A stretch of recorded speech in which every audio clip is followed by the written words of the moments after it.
Welcome to the Skeptic Zone, the podcast from Australia for science and reason.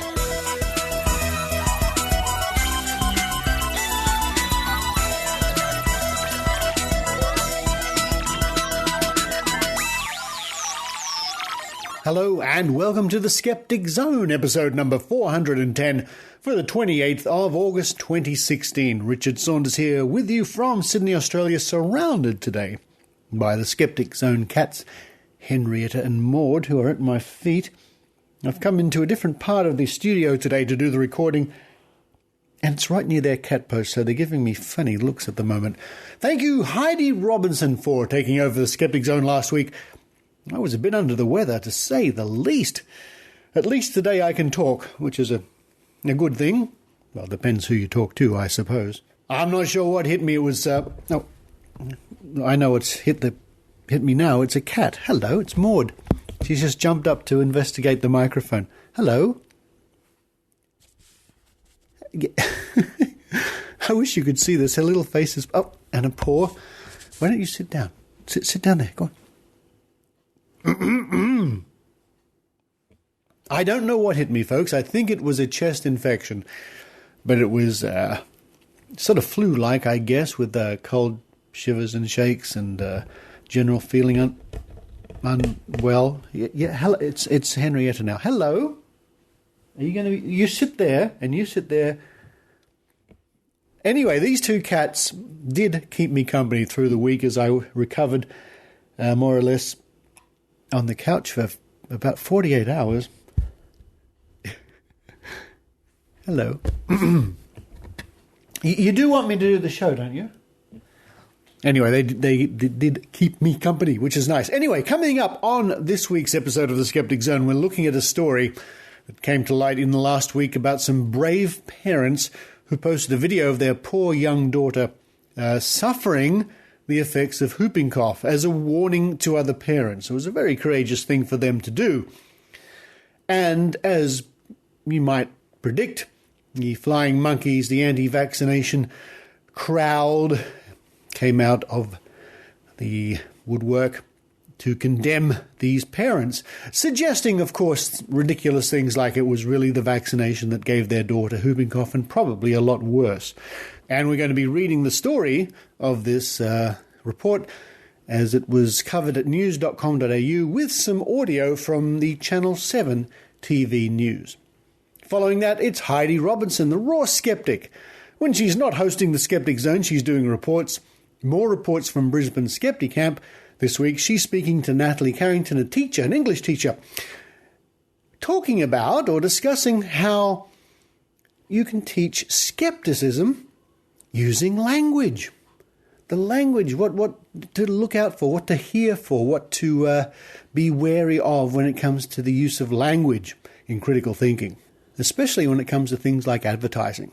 Following that, it's a report from the Australian Skeptics, from the Australian Skeptics website, skeptics.com.au, about our concerns, and when I say our, because yes, I'm also a member of Australian Skeptics, with chiropractic, and a letter written to the Chiropractic Board of Australia by our president and Skeptic Zone reporter, Iran Sagev, and their response. That's coming up a bit later. Then, to round off the show, more from Maynard at the Australian Museum, where he and I were performing the Mystery Investigator show a few weeks ago. And in between shows, we got to look around the other exhibitions and stands and booths and outreach by various organisations. This week, Maynard's going to be looking at crime scene investigation and science. It was really interesting stuff. And also, he gets to chat to some people who came along to see the Mystery Investigator show and to mitigate any possible accusations of conflict of interest or nepotism or anything like that. The people Maynard interviews, well, they happen to be related to me. It's Henrietta once again. Hello. Are you going to hop down off the... Thank you. Well, I don't know how I'm going to continue on doing the rest of the show with you about. I better take you and your sister, Maud, to the laundry where your food is. Would you like some kibbles? Yeah, okay, while I'm feeding the Skeptic Zone cats, we all hope you enjoy the Skeptic Zone.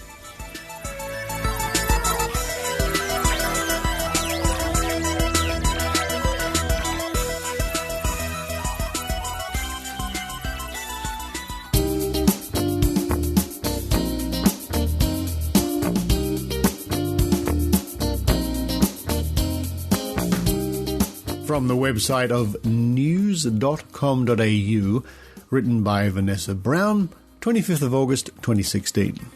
Mother who posted heartbreaking video of her baby choking is bullied by anti-vaxxers online.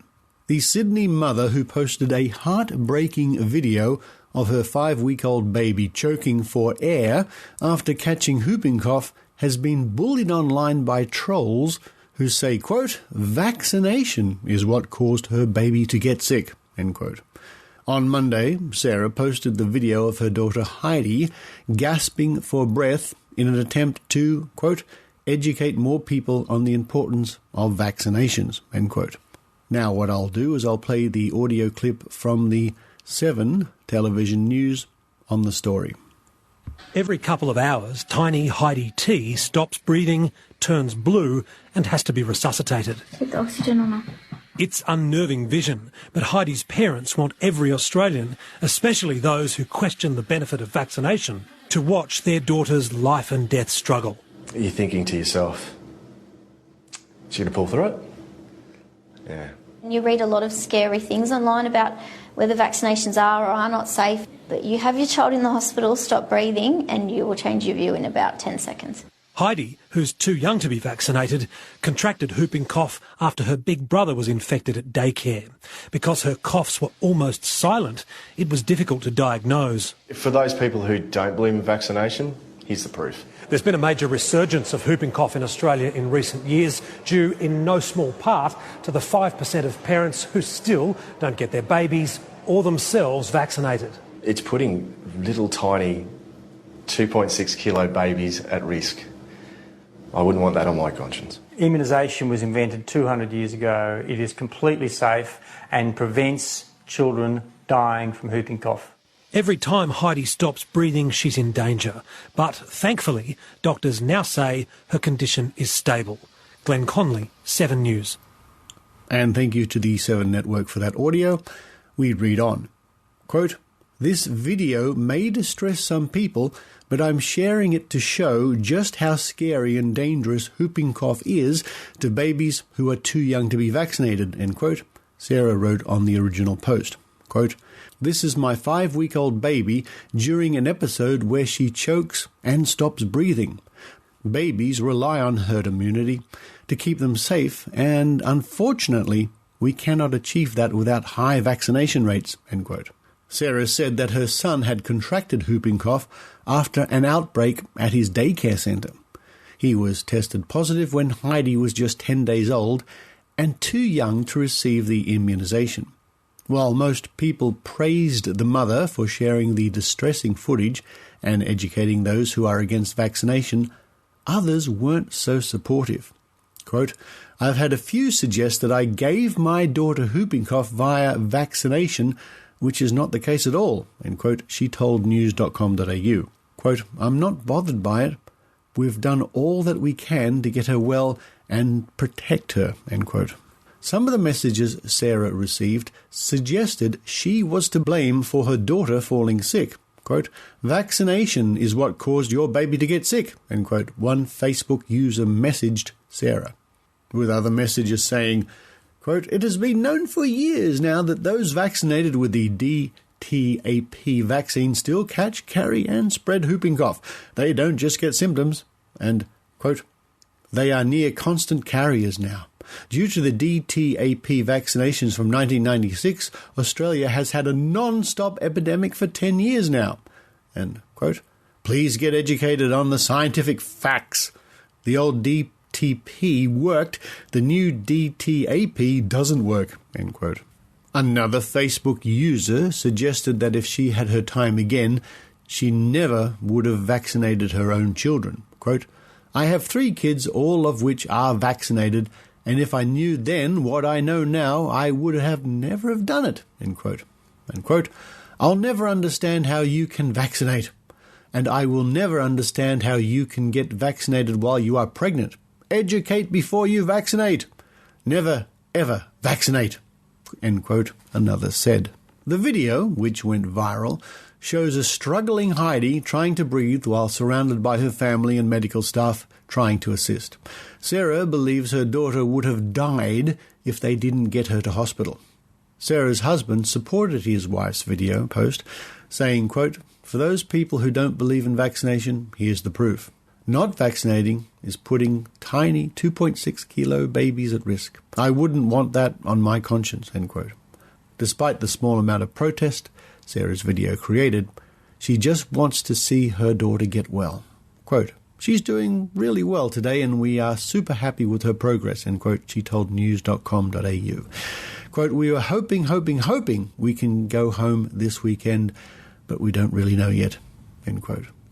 And that story was reported by Vanessa Brown, and this certainly is no surprise to members of the Skeptic Zone audience, I'm sure, who would well realise once a concerned parent or parents posts videos of their sick children online to warn others of the dangers of infectious diseases like whooping coughs, the flying monkeys, as we call them, the anti-vaccination crowd, will come out of their shadows, out from under the rocks, and condemn the parents and blame the parents and make up all sorts of mischief there.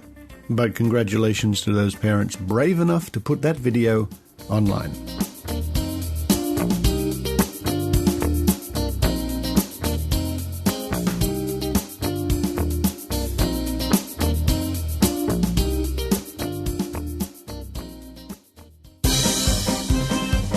We've just opened a Quirkology exhibition at Edinburgh's Museum of Childhood.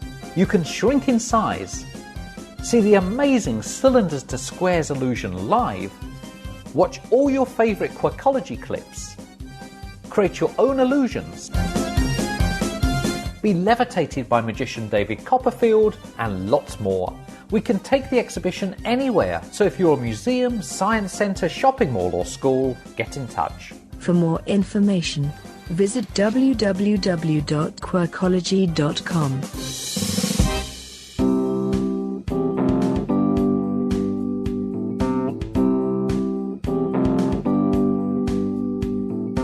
It's the Raw Skeptic Report with Heidi Robertson.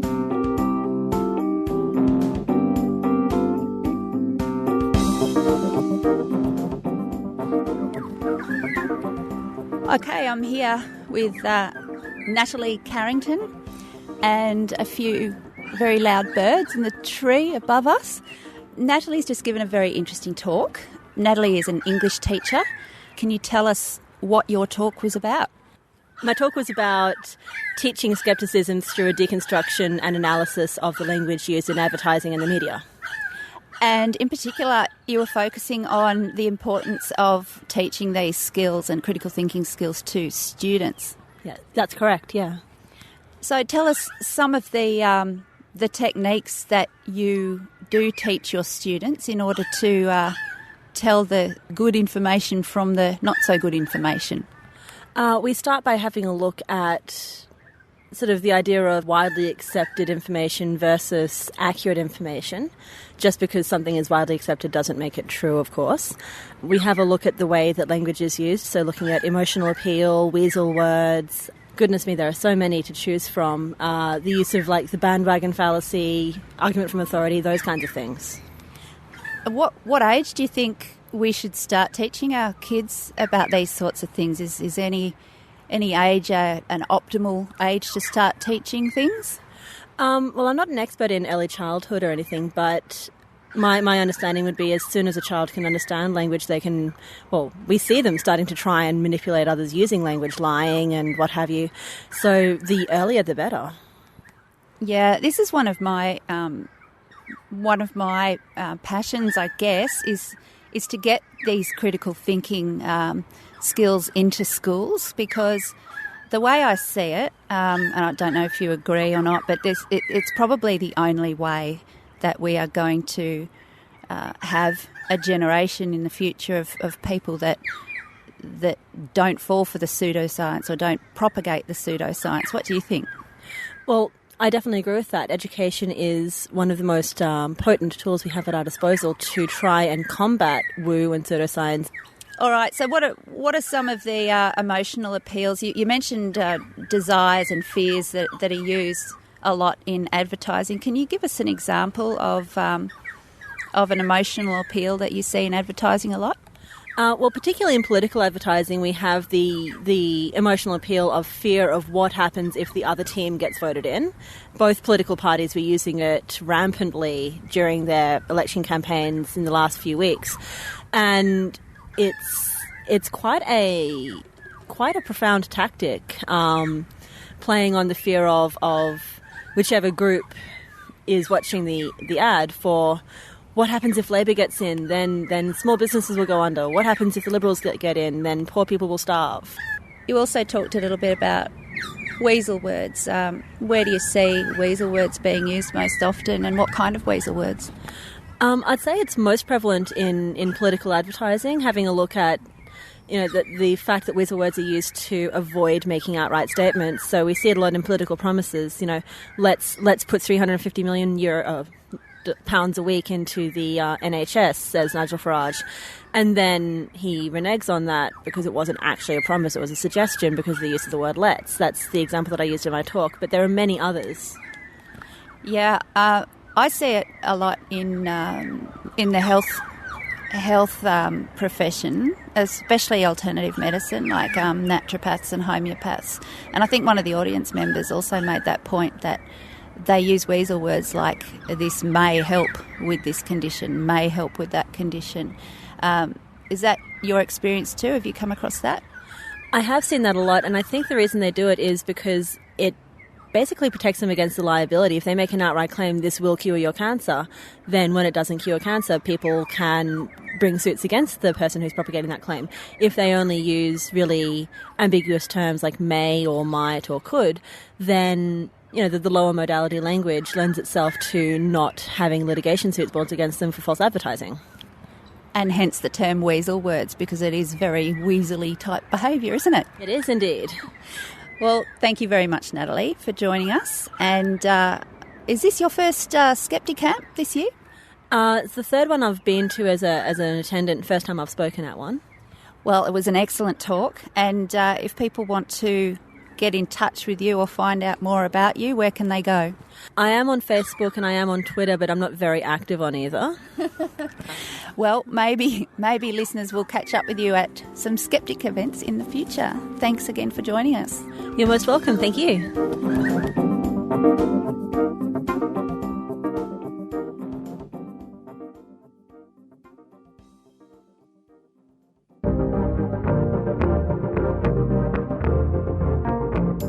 PsyCon Las Vegas. No, it's not an illusion. PsyCon is coming to Vegas, and you're not just hearing things. For too long, skeptics have been wandering the desert, parched and aimless, wondering when will they find an oasis? But just on the horizon, hope beckons. At last, a chance for critical thinkers from around the world to celebrate with the brightest minds and biggest personalities in science and skepticism. It's no mirage. It's PsyCon 2016, and this time it's in Vegas. October the 27th to the 30th, come to the Excalibur Hotel and Casino in Las Vegas, where brilliant speakers will make the City of Light truly shine with skeptic stars like evolutionary biologist Richard Dawkins, science education champion Eugenie Scott, SETI astronomer Jill Tarter, and many more to be announced. And yes, James the Amazing Randi will be there too. PsyCon 2016 is a production of the Committee for Skeptical Inquiry, the people who bring you the Skeptical Inquirer magazine, the group that began organised skepticism a generation ago. And what better location for a conference of skeptics than a city full of illusions? Don't wait. Unlike claims of celebrity psychics, conspiracy theorists and alt-med hucksters, this is no illusion. PsyCon is real. Register now at www.sciconference.org. That's CSI conference.org.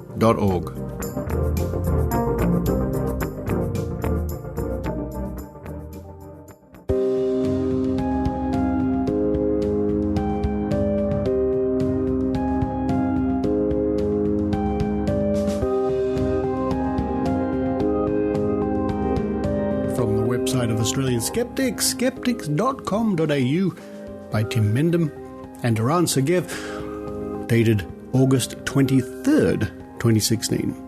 Chiro board responds to skeptics' concerns.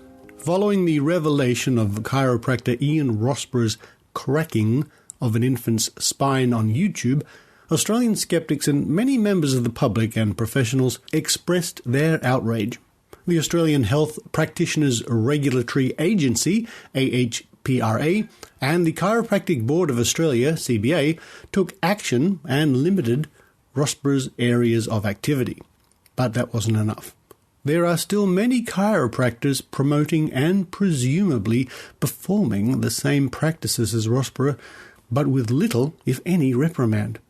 We therefore wrote to the AHPRA and the CBA to express our concerns of this lack of consistency in regulating chiropractors who act outside the rules and regulations of the industry. Following is the correspondence. Note that we initially wrote to the AHPRA and the CBA on June 17th, 2016. Their response was dated June 28, but based on the postmark not posted until August 16th, as read by the President of Australian Skeptics Inc. Australian Skeptics Inc. letter. Dear Dr. Minter, Australian Skeptics, along with many other individuals and organisations, has for a long time had grave concern over chiropractic practice and the management of the profession. In 2013, we awarded our Ben Spoon Award to both the Chiropractic Board of Australia, CBA, and the Chiropractors Association of Australia, CAA, for blatantly ignoring the restrictions set by both groups on what the members of the profession could promote in terms of non-evidence-based treatments. This was not just a case of focusing on rogue elements within the industry. Members of the CAA's own board were ignoring their organization's own instructions. More recently, we have seen evidence of widespread use of disputed, debunked, and totally unsubstantiated evidence for a range of chiropractic practices and methodologies. These include many instances where chiropractors are claiming treatment for a wide range of conditions that would have nothing to do with the spine and/or nervous system, resort to the totally unproven concept of subluxation, and chiropractors blatantly ignoring the rulings of the CBA on use of non-evidence-based claims in their advertising and promotion. Now we have the case of chiropractor Ian Rossborough, who has achieved recent notoriety for a video posted on YouTube where he cracks the spine of a 4-day-old premature baby. Rossborough has been rightly sanctioned for his actions and limitations imposed upon his activities. Australian skeptics applaud this action. But the situation seems to be that Rossborough's major failing was in posting the video of his performing treatments, the same treatments that many other chiropractors also perform. These other possibly numbers in the hundreds and are claiming, at the very least, if not performing, treatments on neonates and infants that are both unnecessary and dangerous. We ask whether the CBA will be issuing restrictions and limitations on all of these as well, or are we to infer that the CBA's heavy hand falls only on those who are publicly exposed and who bring public outrage and shame upon the profession? Is Rossborough being restricted because of what he was doing or because he was caught? If the latter, then we are assured that there are many others within the chiropractic profession who will be similarly outed for dangerous practices, because we believe that these dangerous practices are far more widespread than the CBA might be aware of or fear. With these concerns in mind, we are copying APRA and the ACCC on this letter. We look forward to your response. Chiropractic Board of Australia response to Australian Skeptics. Thank you for your correspondence dated 17th of June in relation to the recent action taken by the Chiropractic Board of Australia, the board. I note the concerns you have identified about the practitioners who may have been performing unproven and potentially unsafe procedures on your children and infants and using non-evidence-based claims in their advertising and promotion. The public are entitled to receive safe, ethical, and competent care from chiropractors. The board regulates individual chiropractors and sets the standards they must meet. The requirements for chiropractors to provide care to the public that is evidence-based is a key component of the professional standards, codes and guidelines to which the board expects chiropractors to adhere. Practitioners are expected to practice safely and within the limits of their competency, training and experience. AHPRA and the board have a number of investigations underway in relation to the practitioners making claims about the benefits from or potentially performing unproven and potentially unsafe procedures. While we cannot discuss individual matters to protect the integrity of the processes underway, the National Public Register is updated with details of action taken by the board to protect the public. The link provided will be in the show notes of this episode. The board considers risk to the public each time it receives a notification. In the specific case you have highlighted, the action taken by the board reflects the action it believed was necessary to protect the public with respect to this individual practitioner based on the evidence about the way this individual practices. The board will continue to act on individual cases where it is appropriate to do so in the interests of public protection. Further information about the notifications process or action may be taken by the board can be located on the AHPRA website, including information about how a notification can be made. Thank you for raising this matter with me, Dr. Wayne Minter, AM, Chair, Chiropractic Board of Australia. And that report comes to us from Australian Skeptics, written by Tim Mendham and Iran Segev at skeptics.com.au.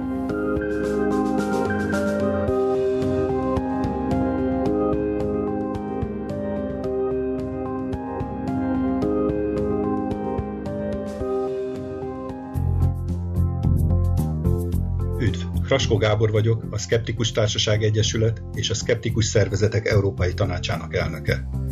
Mint a Skeptic Zone podcast hallgatója, bizonyára te is fontosnak tartod az áltudományokkal kapcsolatos felvilágosítást, a kritikai gondolkodást és annak népszerűsítését. Ha szeretnél részt venni ilyen tevékenységben, vedd fel velünk a kapcsolatot a www.skeptikustarsaság.hu vagy az info@skeptikus.hu címen.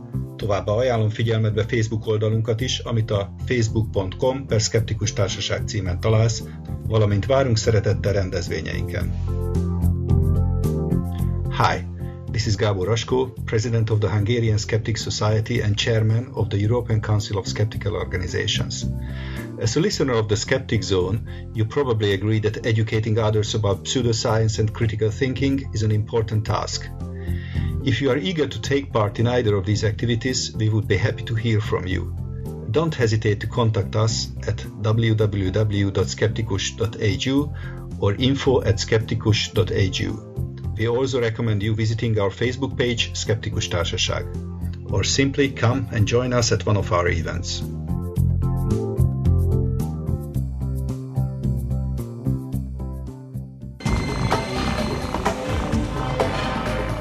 Here's Maynard's spooky action at a distance. Oh, look, it's an infrared camera here that's actually giving us images of our body.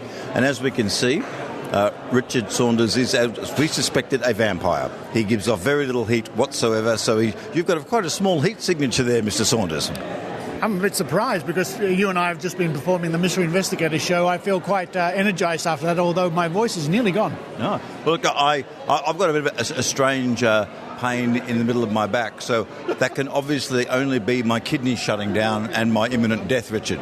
Well, that will make for an interesting segment in the next show, which we're doing in 45 minutes. No, look, of course. I mean, I always go to that. I mean, something simple like, gas or something like that. I rule that out straight away. We go to kidney shutdown. Because I think if you're going to be a hypochondriac, you've got to go all the way. I'm just trying to think now how to work that into the show. Oh, okay. Dr. Google, I think, would be the way to work it into the show. I think skeptics should always be sceptical of Dr. Google. But I haven't even gone to Dr. Google. I've just gone to Dr. Paranoid. Well, so you collapse during the show, then I can say, OK, kids, what do you think is wrong with Maynard? Yeah, because I think a room full of children diagnosing me is, just as good. You've got just as much chance as you have with Dr. Google. You have the kid up the front. I think it's a subdermal hematoma. Oh, thanks, kid. Well, I've just rolled up to the STEM reactor stall that's here as part of Science Week at the Australian Museum. Lots of people buzzing around. We've got some robots there over in the corner. And who have we got here? Hi, my name's Jeanette. And have you got a tertiary degree education, have you? Yes, I do. What is yours in? Biotechnology. And that is why we're at the STEM reactor. Now, you need to school me on this, because as I have said to many people, I was only at university for the day, so I don't know very much. So what have we got in front of me, and how is it reacting? Is it powering something, or is it reacting to something? No, what we're looking at today is a crime scene investigation. Ooh, okay. So the kids are having a look at some DNA, having some look at some blood spatter analysis, and having a look You've got luminol over there. Yes, we do. Now, I've heard that one of the problems with luminol is because it's so reactive to human DNA that you could put it on almost anything, anywhere, and you'll find that there's a reaction to it.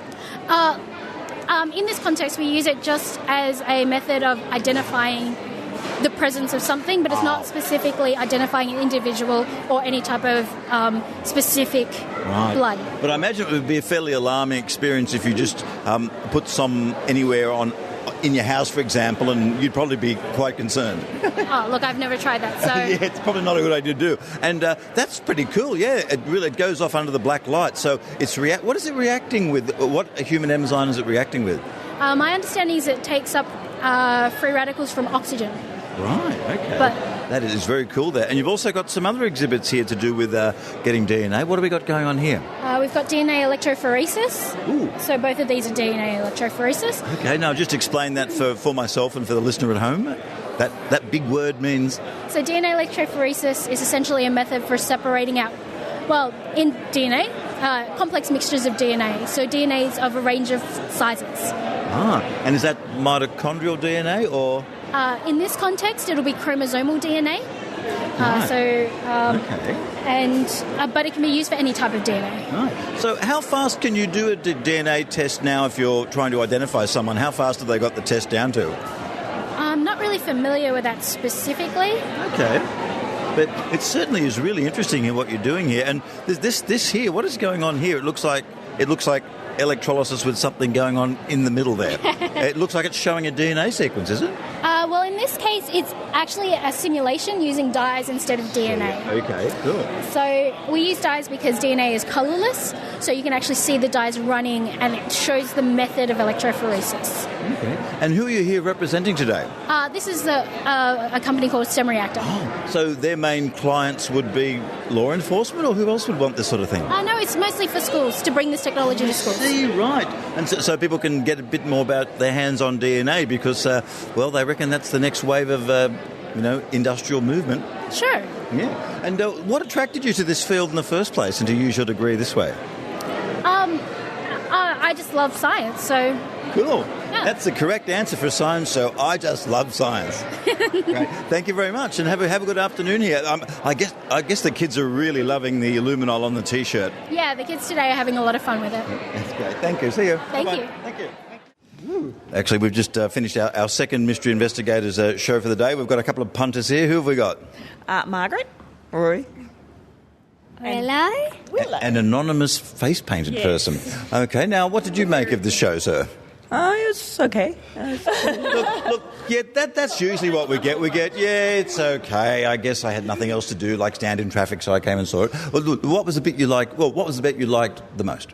The bit with the water finding, it was pretty good, but the kids in the audience kept yelling out the numbers were... I know, those pesky kids. Not much you can do, but... Yeah, it is true. It is true. But, so had you seen that done before? Yes, I saw it years ago. Okay. Yeah. And as a parent, what do you think of the show? I thought it was excellent and educational. I mean, we don't normally work to an audience as young as that, so it's a little bit hard to get their attention. Maybe if it had some Pokemon or jingled some keys in front of their face, it might have worked better. Yeah. Or some puppies and kittens. That might have helped. Puppies and kittens. Yes, there's yes. You could try and hide a puppy or a kitten under one of the boxes. That is true, although it's hard enough carrying around the bed of nails. I think some puppies and kittens would make it more troublesome. Yes, and you could actually have some fun with the puppies and the kittens and the bed of nails. Oh, yeah. That's the special adult show we're going to have to work on there. And did you like the show? It was weird. That's the reaction we like. Did you have a favourite bit at all? No. No. Yeah, that's right. I've got a favourite bit of the show either when I think, that's true. Okay. I like the trombone. The trombone. It's a welcome addition to the show. I like when you standed on him. Yeah, I like when I stand on Richard Saunders too. Thank you for coming along. Funny. Can you say thank you? Bye-bye. Bye-bye.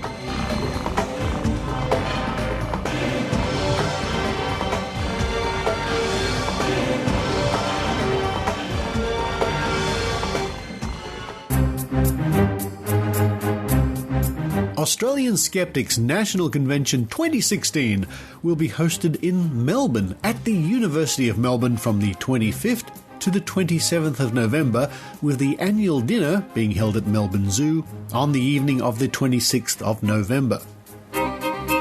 Early bird ticket sales are online at the convention website convention.skeptics.com.au, and if you get an early bird ticket, you'll receive a discount and be able to reserve seats close to the stage.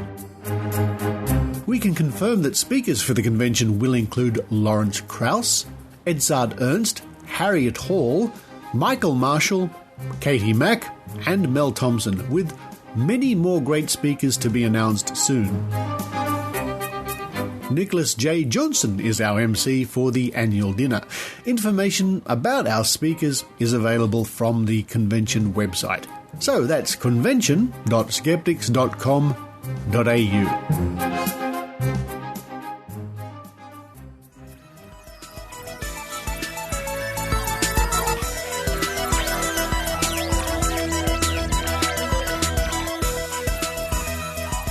Thank you for listening to the Skeptic Zone, and thanks again for those people, those very generous people who help the Skeptic Zone by PayPal or indeed at Patreon. Oh, it's Henrietta. She's come back. Did you enjoy your kibbles? You did. Hello.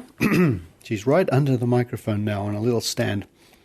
Those people who do help the Skeptic Zone via those methods, and you can have a look at doing that at skepticzone.tv. I think these... Hello. Now her tail is... Oh, good grief. And your contribution each week or each month means the Skeptic Zone can stay on air or on the internet. In your headphones, that's where it belongs.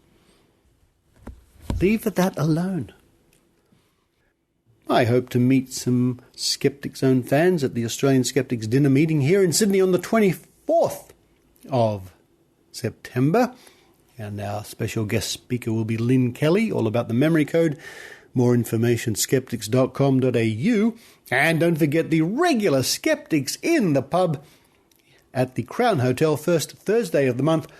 And I've just had notification that we're going to do another Skeptic Zone live in a couple of months' time. I'll keep you informed about that. We'll get some of the Skeptic Zone crew, those who can make it, and we'll do a live show, a live recording of the Skeptic Zone. A lot of fun. There'll be some giveaways as well. I think that's probably going to be in October, but we'll confirm that pretty soon. Okay, these two cats are telling me to get out of their area. I think they've had enough of me today. All right, you want some more kibbles? Why doesn't that surprise me? But for this week, this is Richard Saunders, Henrietta, and more, the Skeptical Cats, signing off from Sydney, Australia. You've been listening to the Skeptic Zone podcast. Visit our website at www.skepticzone.tv for contacts, an archive of all episodes since 2008, and our online store. Please support the Skeptic Zone by following us on Twitter at Skeptic Zone, liking us on Facebook, and leaving a review on iTunes. You can also show your support by subscribing via PayPal for as little as 99 cents a week. The Skeptic Zone is an independent production. The views and opinions expressed on the Skeptic Zone are not necessarily those of Australian Skeptics Inc. or any other skeptical organisation.